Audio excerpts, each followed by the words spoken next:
Do you have an intro that you can do? My intro is usually just hello. It's a title sequence. No, my intro is I tell people what day it is and what time it is. So it is Monday and it is 1 minute to 9. Mad. I could do a title sequence, but that is a lot of editing effort, and the reason that I get them out so quickly is because I don't put that much effort into editing them. Well, couldn't you just get one title sequence and just use it for every single thing? Yeah, I could. Take time. But I have to make that title sequence. Can you not just make like a logo and have that with a bit of music? Yes, I could, but I have to make that, and I have to get royalty-free music. I have to get original royalty-free music. Get the music that Sean Donnelly uses. I don't know who that is.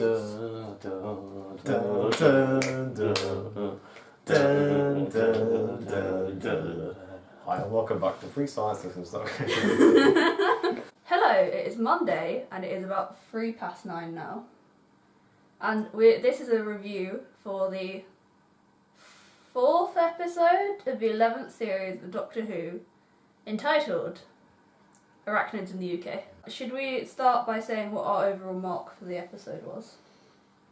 I would probably have to give it something like a 6 out of 10.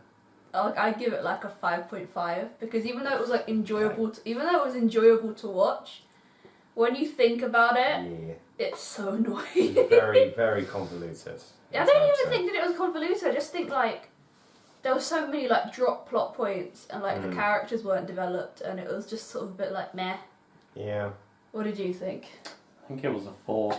A 4. That is severe. Why? I don't know. What was it? Maybe critically, I didn't hate it. Yeah. I mean, there were things there were pieces of movies and TV show I've enjoyed that have been a 3 out of 10. Johnny English had a 3.2 out of 10. That's a great film. Yeah. If you've not seen it, but yeah. I think we went to see it together, didn't we? Did we? Oh, yeah. You didn't invite me.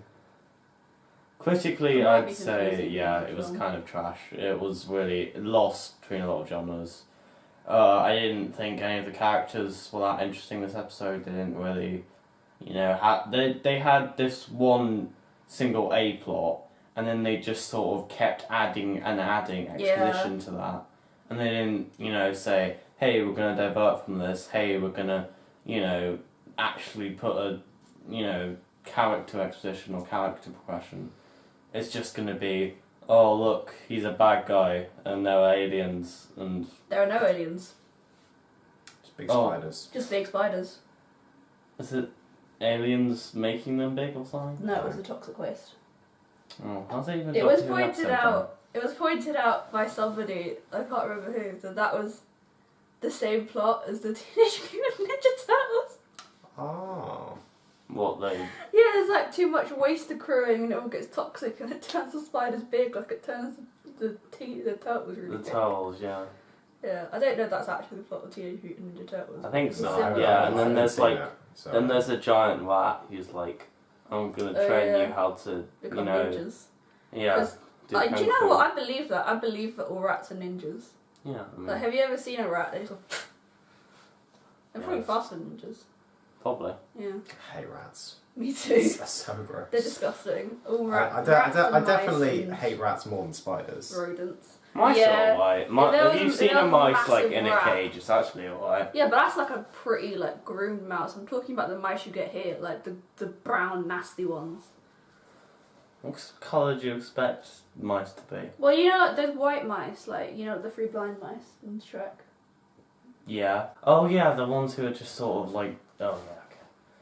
I mean Shrek is a classic. Yeah, we all like Shrek in this house, and we're not going to do I can't remember that meme. Okay, so my list of talking points is going to go going through the episode chronologically.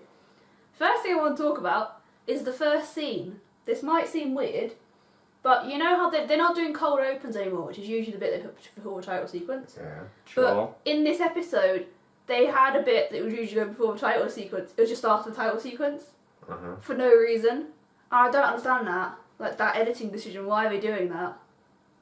I think they did that in the first episode. They had a cold open. Yeah, exactly. No, in the third. No, I think they were talking about the third episode where she gets on the bus before Doctor arrives. Usually, what happens is we spend the pre-title sequence establishing the world. Sure. And then we have a title sequence and then Doctor arrives. But we're not doing that this season. I don't understand why. Yeah. It didn't You bother don't me care that as much as I do? Okay, that's fine. Number 2. Oh yeah, what did you think of Mr. Big, Chris Noth, Donald Trump? He really annoyed me. He was an alright character. He just sort of got a bit confused with his motivation. Yeah, he didn't really have. I understand the building a hotel, but. Or he wants to get rid of a corruption thing, and he wants to be president, and he. Yeah, that's just the main problem with the episode for me. It was so confusing. Yeah. I didn't get what was going on half the time, and I was just sort of trying to explain how this made sense for that, and how the spiders are aborted and became superhuman, and it's also about corruption and toxic waste. They can't be superhumans, and they're spiders. Super spiders. Sure, yeah. But yeah, they're super big and super deadly. I'm gonna come back to Chris Noth so we can discuss him more. But here's the point I have. Did you like Grace's ghost? Because I didn't. I thought it was cheesy and unnecessary. I thought you could have gotten the same emotional impact if you just smelled her coat or saw a picture of her. Also, this is a nitpick, but why was she telling him to do the recycling? Does he not do the fucking? They were married for 3 years. Did he never do the recycling in those 3 years? Obviously not. Yeah, maybe not. Maybe no. Every relationship in 2018, you split the chores. You don't have one person doing more than one chore. Sam, have you ever done recycling? Be honest. Yeah, I'm sure. At some point. I didn't mind that, in being honest. I thought it could have been really bad, but it wasn't for me. What, the episode? Because the Grace Ghost. it was quite limited, so I think it served its purpose quite well. I think the worst version of that I've seen, it wasn't even that bad, but it was just so kind of cheesy, is in Shadow in the North. This is a very obscure reference, but it's a adaptation of a Philip Pullman book in which, spoiler alert for Shadow in the North, if you are inclined to seek that out. I mean, why wouldn't they be? Why wouldn't they be? It's a great book and it's a great film, but basically, Billy Piper's boyfriend, played by J.J. Field, dies. And then she sees him as a ghost. And at one point she's trying to kill herself and she's like, "Do you think I did well, Fred?" Bearing in mind that when he was alive he was kind of annoying and a bit cheeky, and so she sort of has this really idealised version of him when he's dead, and I'm just sort of but he wasn't actually like that. I suppose at least Grace telling him to do recycling is probably true to her character. Yeah, the thing it immediately made me think of was, do you remember in Sherlock, the 4th season? After Mary. After Mary dies, yeah, she's in it for a bit. Yeah. That took it a bit too far for me. Did Mary come back? I think in a show she got shot and she. In a show like Doctor Who, if you're gonna have a ghost, it's got to be sci-fi. It can't just be a thing, Yeah. No, I disagree. I mean, obviously, you can have multiple layers. You can have the psychological side, and then literally, alien monster side of stuff. That's true. We've had alien ghosts in what was it? Sarah Jane Adventures. In that, do you remember that episode when they're in that old manor? Yeah, but they weren't aliens. That was a problem with the time stream. Or whatever, I don't know. Also, I suppose initially I just sort of went, "Oh my god, Grace is going to come back as a ghost," but then she didn't. But she's still going to be a recurring guest star, so maybe she'll start appearing to Graham in his time of need. Yeah, I mean, at least it was quick. It wasn't like you said, that Sherlock impersonation. It wasn't a huge thing on the plot. Yeah. Because I don't think Graham's particularly emotionally unstable. Obviously, he's sad. Yeah. But it's just it's almost like a goodbye. Yeah. Kind of. Not like. I'll be honest with you. I've said this in my previous reviews. I'm staying by it. Grace didn't need to die for this plot to happen, and it's pointless, really. To have her because she was such an enjoyable character. It's pointless to have her to kill her off because they're number one, they get kidnapped in the first place, and number two, he might be really coy and shy, but what if he'd come back and he'd been full of energy and he'd been what Grace is like and what she'd kind of wants people to be like, because that's her positive outlook on the world. Maybe she could then have been you know what, Graham? I'm really liking this new side to you. You know, this is the proper time where, like, since you survived cancer, it's the proper time I've seen you actually, like, acting like you've gotten a second lease of life, and I'm really proud of you, and I think you should go. Like, that would have been great. That would have been, like, I think that would have been better writing than just killing her off. Graham's character could have, like, left Grace, though. Yeah, but what I was saying is if she encouraged him, I think he would. I think, like, he was, like... Because I think part of him does enjoy it, though, you know?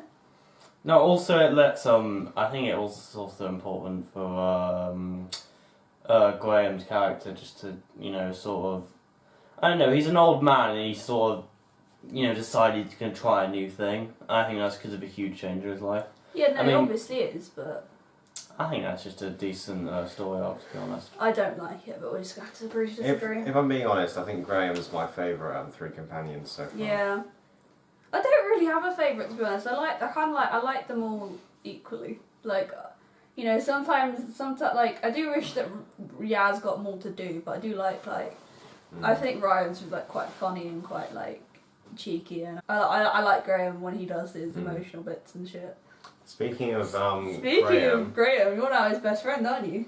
Yeah, I guess so. We were on an EasyJet flight back from Faro in Portugal. Coming onto the plane, Bradley Walsh just showed up. I wasn't on this plane, I didn't get to meet Bradley Walsh, I'm a bit upset. Disappointment. So then, yeah. You didn't Sam, take a photo and then of him, Sam though. was creepily staring at him for the whole of the flight, even when he was asleep. And so then, after the flight, he kind of sprinted down Southend Airport looking for him. And then he eventually got a really weird selfie. You got 2 really bad selfies. I will put them on the screen. I can't put them on the screen now. Yeah, I know. I would do it on Magic. editing. Shoot. Yeah. Oh my god, we should get those selfies printed on A3 sheets, so it'll be beautiful. We should, yeah. Yeah, I should just get them in my bed. We should get them printed on canvases. Replace this. Replace this with a picture. No, like, you've seen that thing where people just get photos, like, on bed sheets. Do you know what? Yeah, on bed sheets. Also, we should get it on a cake for his birthday. Oh, yeah. And then just cut into his face. Anyway. Find out when Bradley Walsh's birthday is and send it over. How old is he, like 50 or something? He's like 55 or something. He looks so much younger in real life, though. Yeah, they've given him a wig, but you said you think they've done, like, they made his lines. Yeah, lines more like, because he's not that wrinkled in real life. Actually, to be honest, He actually looks about like 40 in real life. He's 58. He actually looks pretty young in real life. Yeah, but to be honest, he and Sharon D. Clarke are slightly too young to be Ryan's grandparents, because she must have had Ryan's dad when she was 20. Yeah, that happens. Yeah, but I think there's possibly a chance that there wasn't like, great stuff going on there. Yeah, obviously they split up and everything, but I need to stop sniffling the videos. Do we know anything about Ryan's mum? Is that going to be like a plot point later on? I don't know. We don't know anything yet. If it was Stephen Moffat, I'd just be like, we never know. We'll never know. But with Chris Chibnall, we might learn one day. Yeah, I'd be interested to see that for an episode. This is another random point. We stopped spiders the same way that you stopped Slovene with acetic acid. And you just stop. Isn't it? Didn't you stop Slovene with vinegar? Yeah, but she stopped the spider with vinegar. Did she? Yeah. I thought they stopped the spider with like Stormzy. No, that was the ending. That's how they drew the spiders in. Oh, okay. That was a bit ridiculous. It was ridiculous, but it did make me laugh. I think the problem with this episode is that it's got like a couple of funny moments, but he should have gone all out funny, then that would have made an enjoyable episode. Yeah, it also had horror moments, and it wasn't exactly sure what he wanted to do. Yeah, but like you can balance horror and comedy if you go all out, but it was too tentative. That's the issue. Well. Talking about the spiders. Yeah. What do you think about the CG for those? I thought it was decent. I thought it was sick, honestly. Yeah, I was impressed considering that it was Doctor Who. I think, like, just the fact that I don't think any of us are particularly scared of spiders probably helped, because I know people that are scared of spiders cannot rewatch this episode. You know the scene where, like, they're in the corridor and Ryan and Graham are running away from, like, a million spiders? We just started laughing at that, didn't we? I think especially the really big spider and that scene's in the bath. Yeah. That was even scary to me, and spiders is one of my favourite animals, actually. Of course it is. And it was fun! I think they get a bad rap. So you're like that scientist lady. Yeah, sure. No, So, we're best mates. speaking of the scientist lady, I did not care at all about any of the supporting cast. I didn't get a sense of any of their characters. So I have like a kind of... There were quite a lot of them, to be honest, I kind of forgot some. No, the thing is that there were a lot of them, but I just rewatched The Hungry Earth / Cold Blood, and in that, there's about 13 supporting characters, and yet you know who all of them are. Well, that's just like a really good... I think this could have been a two-parter, honestly. Yeah, I still miss the 2 parts. Yeah, I like, you know... I'm still not sold on the 10 episode a season. I thought 13 was the right amount. Yeah. Because maybe 12. they kind of they've clearly gotten rid of one of them, like a couple of them, because they don't want to do so much filler and they want to like have more budget for individual episodes. But this episode is filler. Like they're still going to end up. You always end. The thing is that like sometimes filler episodes are really enjoyable. I love Boomtown. That's filler. Yeah. Like people that say, "Oh, I hate filler." Why are you watching Doctor Who? Like, go and watch like Stranger Things or some shit. Like something that has a continuous plot. Doctor Who will have episodes that don't further the plot because it's Doctor Who. I mean, you know, it's a Monster of the Week format. You can't have every single episode being staggering the amount of people that have complained about the Monster of the Week format. When it's Doctor Who. It basically fucking invented it. Exactly. It's ridiculous. So should we talk about the hitting thing? Various quite confused messages, you know? If you want, that's slightly further down my list of things, but yes. Right, I've written down a lot about the messages because it was trying to put too many messages in too forcefully, and I feel like this script could have done with a couple of more, like, drafts, to be honest. Yeah, it was just all too on the nose, really. I think those sort of messages are better when they're in allegorical form. Something like Oxygen last season. Yeah. It was just better. I mean, it literally... Oh, the thing is, Oxygen was also like capitalism is bad, and it pretty much said that, but it was still better than this. Yeah. Yeah, but it could have just said capitalism is bad and shown the effects of capitalism instead of just literally having one human manifestation of capitalism, having all of the characters tell them how bad they are for being this capitalist pig and letting out all the magical spiders or whatever. Yeah, okay, so like the conclusion of this episode is Chris Noth built this hotel on top of loads of toxic waste and a coal mine, and that's causing all the spiders to get big, to get toxic. So I think there are like 3 major issues here. Number 1 is like the coal mines and like all these disused industrial sites that are like mainly in the north of England and Wales and stuff. And like Thatcher. Yeah. So this whole story has this like influence of being anti-Thatcher because it's called Arachnids in the UK, which is like a parody of Anarchy in the UK. But it doesn't fulfill it. Like really, it just it almost has the coal mine there just as like a minor detail. Really, they could have done like they could have been all set in a disused coal mine, you know, and they could be like. They could do like a proper allegory, like explaining like the legacy of shut down coal mines and Thatcherism on the north. You know, they could have done like a great episode about that. That's an important issue. Like a lot of the people that were disenfranchised by Margaret Thatcher voted for Brexit. You know, there's this. It's a very relevant political period, the 80s. But instead, it's just like a detail. It's not fully explored. Yeah, it's like, you know, let's add all the political ideas I have. Yeah. Let's add all the social policies. He's literally got a 10-episode season. He's done Rosa about racism. He could have done one episode about toxic waste and all that. He could have done one episode. Yeah, he could have done one episode about toxic waste coal mines. He could have done one episode about.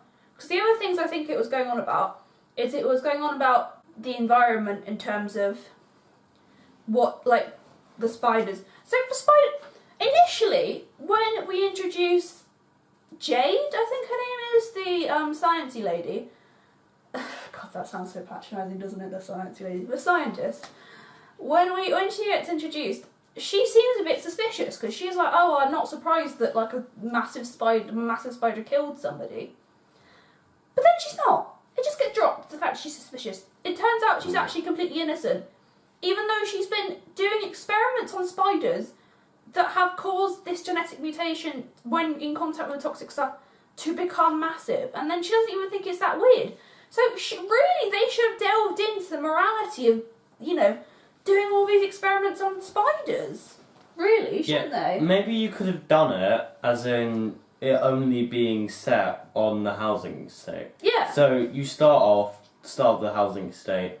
You have that little bit with the family, and you like explore it a bit. And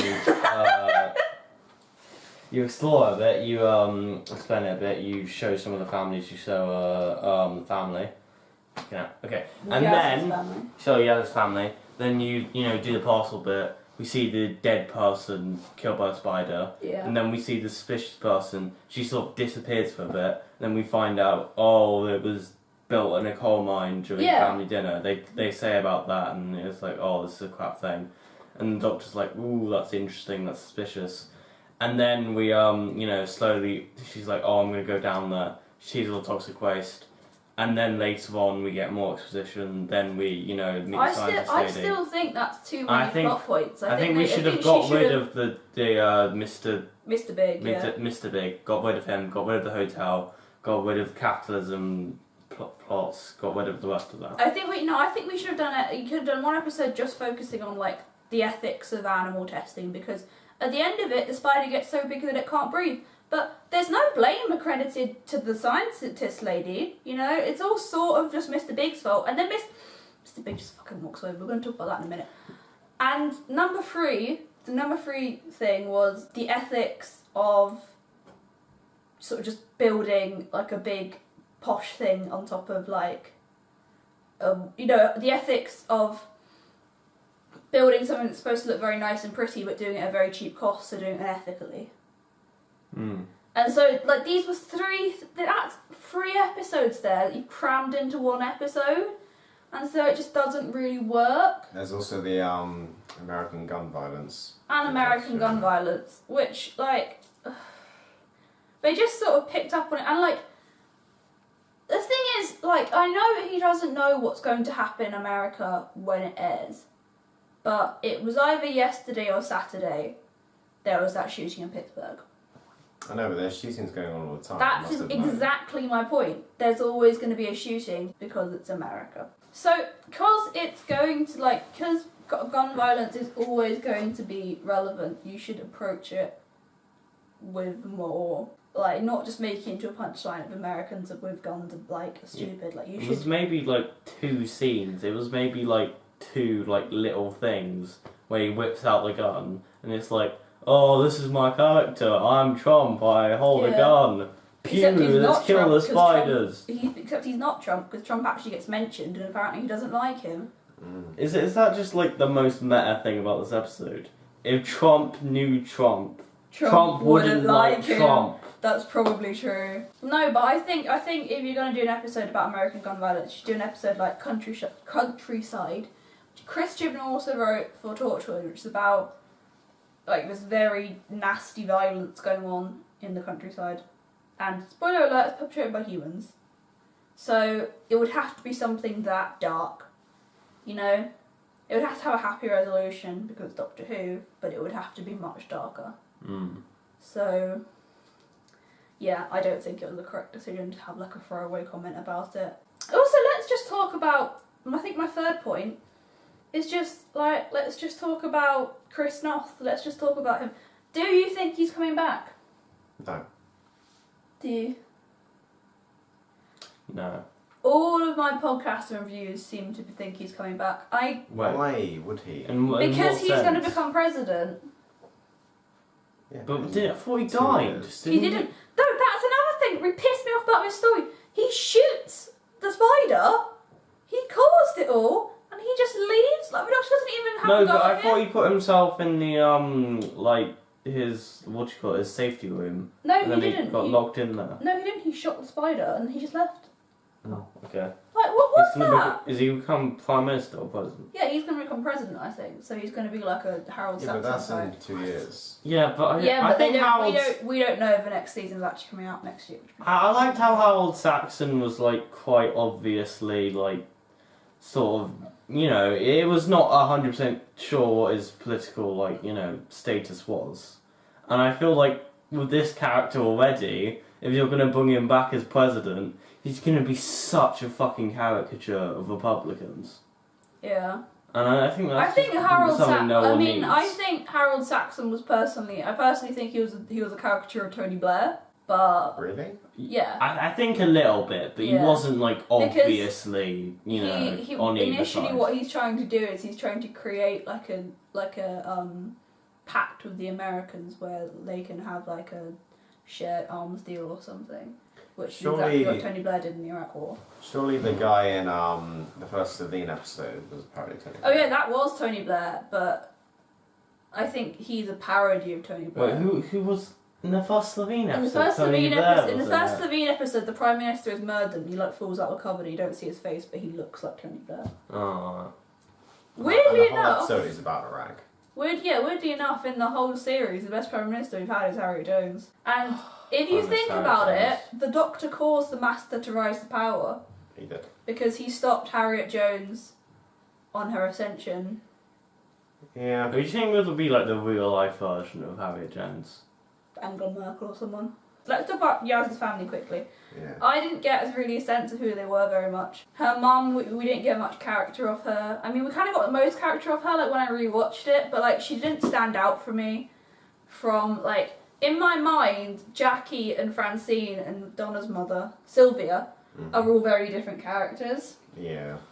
Francine and Sylvia are, quite similar, they're still, quite different characters.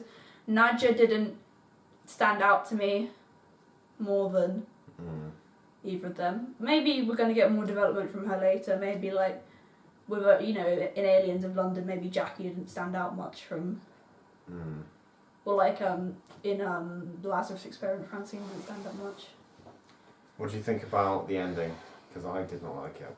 How did it end again? Oh, it's just so dumb. It was a bit cheesy. What do you mean the resolution, or do you mean the last scene? The resolution. Oh, the resolution. The resolution was a bit, yeah. Because hardly a resolution. There were spiders everywhere. There weren't just spiders in the hotel. Exactly. Yeah, there was that map of spiders, literally all over London. All over Sheffield. I mean, Sheffield, yeah. Ryan must have some very good microphone. Yeah, it's really good speakers. Well, I think it was like a mother spider, and then she controlled all the other spiders. It was just a dropped storyline. We could have had literally one scene where the Doctor finds the other spider in that flat, and then she knows instinctively that's the last spider or something. But it'd be cool if she just finds it in the flat. The door closes and it just jumps on Julie Whittaker. Have you seen Planet of the Spiders? No, is that John Pertwee? It's John Pertwee's last episode, and there's all these big plastic spiders quivering and going in it. And so they're from this planet called Metabulus 3. I've seen that. I've seen clips of it. Yeah, so when all the spiders die, she should hold up the last spider and it starts quivering and it goes, Metabulus 3 says thank you, or something like that. Thank you for killing them. For one thing, because they're all suffocating. One thing, they've made a lot of really good references in Doctor Who so far. Yeah, to past Doctors and stuff. Yeah, especially 10 a lot. I can get a sense they like him now or not. They have made a lot of good references that aren't Moffat references where they're did you get that reference? If you didn't get that reference, you're not a real fan of a show. It's stuff that you get if you are a fan of a show. If you're not a fan of a show, you're oh, that's cool. So is that pretty much it? Yeah. So, what should we do? Our conclusion. What are you excited for? Oh wait, well I want to talk about the fact that in the last scene, the Doctor gives them a proper warning of how dangerous it is, rather than saying how great it is. Seems like she sort of developed a lot after losing Bill. Yeah. Yeah, got some good.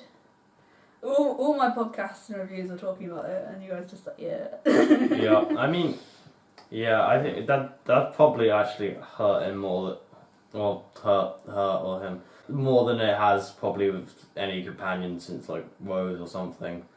I mean, Clara.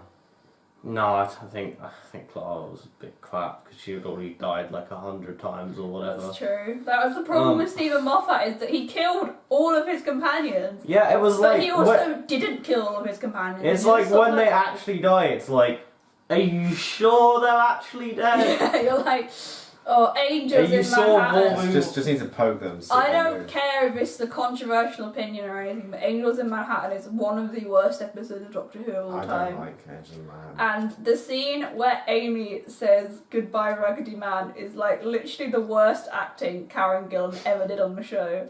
Good Raggedy Man. Goodbye. It's like, what the fuck? And it's honestly, it's such a bad episode, and I'm like, I've recently rewatched season 5 and I actually really enjoyed it, but the anger I feel that like now Matt Smith is my least favourite Doctor because of what they did to that character. I still don't believe the fact that she sacrificed herself to be She the never Lord. actually fancied him, did she? She literally only like was nice to him when he was about to die. Like, and also on her wedding day, she came on to the Doctor. Like on her wedding day, she said, yeah. "You can definitely kiss the bride." And I was just like, Yeah.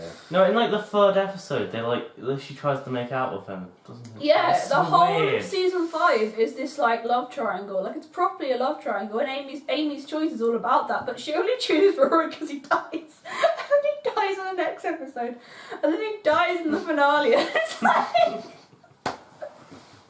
what the fuck? Like, oh, it just. I think I might actually make a like season 5 recap because I did really enjoy it, but also. Yeah, I've been Rory rewatching died it. at least 3 times in season 5. Huh? I think he dies. I've been rewatching it. Oh yeah, It's he actually a lot better dies. than He I dies in remember. like the next episode after the finale of season 5, and then he just like then he dies in like the gang on one, and it's just like it became a running. Do you know? It became such a running joke that they shouldn't have even killed him in the end. They should just been like, yeah, Rory, you're pretty much indestructible. We're just gonna leave you like. On like, I don't know, like a sun or something. Not with Amy, because you two are not well suited for each other. Yeah, I think that was sunspots.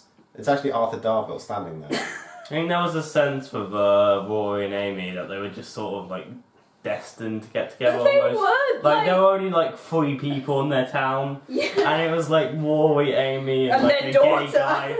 Yeah, Rory, There was, Rory, Amy, What's his good name? looking one The guy from. from Merlin. Oh, do you remember that episode where Rory and Amy have Amy's pregnant and Rory has like a ponytail? Oh Yeah, yeah. And that's Amy's just choice. such a terrible episode. No, it's a good episode. No, I skipped that episode because it I just looked so recently- cringy. No, it's cringy, but it's also not like.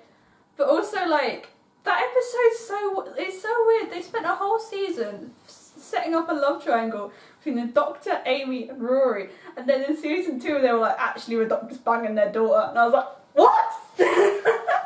What? Oh, I'm so concerned about Stephen Moffat. Like, I know he's married, but he's like, is he sure she's not a robot? Like, has he ever actually met a real woman? And like, is she okay with him writing a story? I'm pretty sure his wife was a producer on the show, and she never at one point went, babe, I wouldn't be very happy if we got together after you tried to bang my mom. Like, You know, arguably, I'd arguably say that 11 has some really, really good acting in season 5. yeah, he's great. Like, I think it's almost better than Jodie Whittaker now. No. Oh no, so I shouldn't Fine, have we done can just agree to disagree. No, but it's so good. Anyway, I think Jodie Whittaker sort of needs to get into a bit with her acting. I think she's trying a little bit too hard, and it's getting better and better every episode, in my opinion. I think she is quite natural in the part, but I want her to have, like, she's had an upbeat speech. I want her to have a, I'm gonna rain living hell on you speech. She hasn't had the opposite speech, pardon. Like, even everyone slags off a Christmas Invasion as a regeneration episode, but I love it. And one of the things that episode does is it gives you the I am the Doctor speech in which he quotes the Lion King, and then at the end, Adam, can you turn your fucking phone off, please? And then It's reading about the budget. yeah, he's not even like on Twitter or anything cool. He's reading about the budget on the Guardian website anyway. And then at the end of the episode, he has the like, I'm gonna rain living hell on you speech to Harry Jones, and we haven't had that flip coin with the Doctor yet. Hopefully that means that when it happens, it's epic. It's really epic. So Alright, can we wrap it up? yes, we're gonna wrap it up. Next week is the Tunguska Tunguska? Tunguska. How's that spelled? Conundrum. Tungra. Alright, I look forward to that. What's it about? It's about a space hospital. Doc Brown is in it. And also the guy... What, like Martha, there's a hospital on the moon? I would love it. No, it's just about an actual space hospital. Oh, an actual But functioning space if hospital. Martha was randomly working in that hospital, I would be so excited. And she's got the dreadlocks. No, not the dreadlocks. The braids she has now. She's like a unit agent, isn't she? Yeah, so she could. She could do that. Totally be working in a space hospital. Chris Chibnall, even if you haven't filmed it yet, film it now and just add it into the episode. Suddenly, it's just an episode of just Martha working in a space hospital. Because I'd watch that. Also, guest appearing next week. I want to talk about this very quickly. Is the guy who was her love interest in Adult Life Skills. In the trailer, all we get is like a shot of him smiling at her, like smiling at somebody. If it's Jodie and he flirts with her, I don't want the 13th Doctor to have a love interest for the whole of this season. Do you want it to come in later seasons? I want her to have not with any of the companions. Though. Yeah, not with the companions. The only Doctor companion relationship that I like is the Doctor and Rose. I know Yaz's mum asked if Yaz was seeing her, but I don't think that's going to go anywhere. I think it's going to end up being Yaz and Ryan. I don't like the Doctor. I don't really like the Doctor and the companion relationships. The only one I like is the Doctor and Rose. I think the best relationship the Doctor has that has a romantic undertone is with the Master. So I would like Jodie and a female actress. What, Missy Master. and Doctor? Missy, I'm sure Missy and Jodie would be great. Or Missy and I think she's left though because she's American now. Yeah, so who would you cast as the next Master? Male or female? Idris Elba. I want man Idris Elba, but you want Idris Elba to do everything. That's true. I do. It's because he's from Hackney. We just needed that representation on screen. Fucking Daniel Kaluuya. I want Daniel Kaluuya to be He's too young. He's too young. Yeah, but I just love him so No, much. but I want the Doctor to kiss the Master, like the way Peter Capaldi kissed Michelle Gomez. People won't admit it, but Peter Capaldi's main love interest was actually Michelle Gomez. But I want it to be a female. I want it to be a female Master because I don't even though I personally think the Doctor isn't straight or gay. I think they're bisexual, pansexual. Yeah, they don't really have that kind of constructs of gender in their society. So the Doctor and Captain Jack. No, I think the love of the Doctor's life is the Master personally. So I would like to see Jodie and a female version of the Master. I think the first person that Jodie if this Doctor kisses anybody, I think the first person that she kisses should be female. I don't like the idea of going from a male Doctor that kisses women and then a female Doctor that kisses men. I don't like that. So, yeah, who would I cast as the next Master? My brain just goes Olivia Colman. Maxine Peake, that's who I'd cast. That'd be brilliant. Maxine Peake. Do you know Maxine Peake? No, not really. Alright, okay. I want to conclude this because I'm bored. Wait, hold on. Alright. Okay, so, I think it was a pretty shit episode. I think it's probably just a dud. Yeah, I don't want to see the fucking B-Tech Donald Trump again. Yeah. I hope they just forget this episode and we never come back to it. Goodbye. I'm gonna turn it off now. No, don't turn it off because we need to do a screenshot. Now. Yeah, I know. Sorry, we'll finish it in a second. So anyway, the conclusion of this episode is like and subscribe and comment because we need the attention, and then we're gonna do a screenshot. Okay. Goodbye. There, let's do that. Let's do that. Move your hand in.